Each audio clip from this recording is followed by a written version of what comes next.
So today I'm going to teach you about writing body paragraphs for your Anne Frank essay.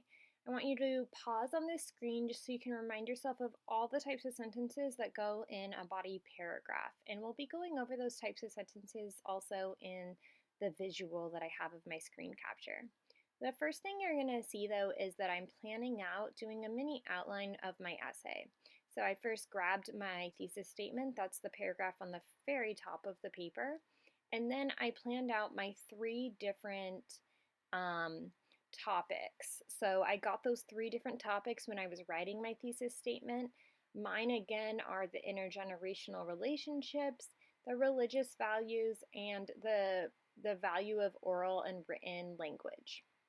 And beyond that, I'm then going in and pulling all of my quotes and page numbers and putting them into those categories that I had already established when I was writing my thesis. Then I do a little reminder of all the different types of sentences I'm going to be writing.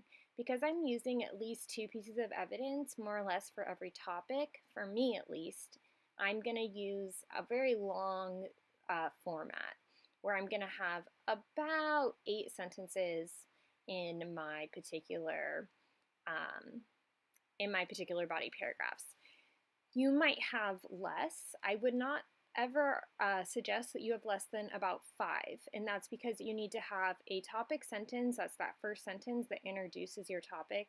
You need to have a transitional sentence or phrase that transitions from the broad topic into your specific evidence. You need to have an evidence sentence, and then you need to analyze that evidence for at least 2 sentences before creating a concluding sentence. So because of all of those components, you're going to have roughly at least 5 sentences in every paragraph.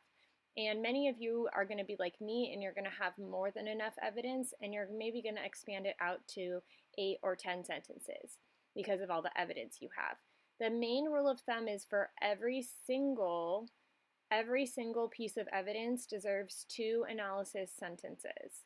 So remind yourself of that. Every single sentence that has evidence in it needs 2 analysis sentences to back it up. So you can see that I've changed my evidence around a few different times in this first body paragraph. And that's because I'm just trying to figure out what story it's telling and how everything fits together. And when I got to a place that I felt really good about, then I moved on to my second body paragraph. So a little bit of internal editing as I go, though I'm not doing a full edit right now. Some things like I didn't look for my best word choice. I just did whatever word first came to mind. I'm not sure that all of my spelling is perfect or all of my grammar or punctuation is perfect. I'm just going with what's best for right now. Though I did think a little bit about how my ideas are fitting together and what needs to be revised for them to fit together better. And you can see I'm also doing a similar thing of just trying to look over and figure out how my evidence fits and tells a story in my second body paragraph. One of the things is if you have a lot of evidence, you might want to try to pull multiple evidence together so that they can kind of balance each other. So I did that with like Mrs. Frank and Mr. Frank both valuing modesty, or I did that with, or both of them actually, not instead of modesty, favoring Margaret.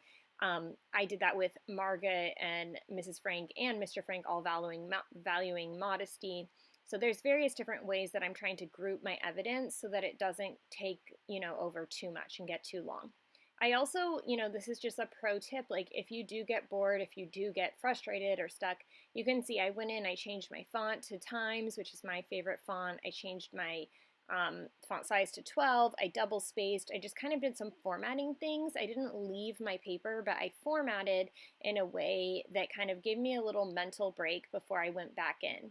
And now I'm needing another little mental break. I needed to do my heading. I brought my thesis into the right format. So those are the little things, like the pro tips I do that help me get things done quickly. Is I don't take a big long break. I just do something else on my essay that doesn't require as much mental capacity. And now I'm ready to write my final third paragraph. And I am keeping in mind that I had less evidence in my third paragraph than in my first or second. So I'm trying to beef up that third body paragraph. The first and second, I kind of had to taper my evidence down and make it a little smaller. And then in my third body paragraph, I'm trying to blow that evidence up and make it a little bigger so that all of my paragraphs more or less look balanced. They all are more or less look like 8 to 10 sentence paragraphs. That's just another thing to be mindful of is like, how do you balance on the page every paragraph?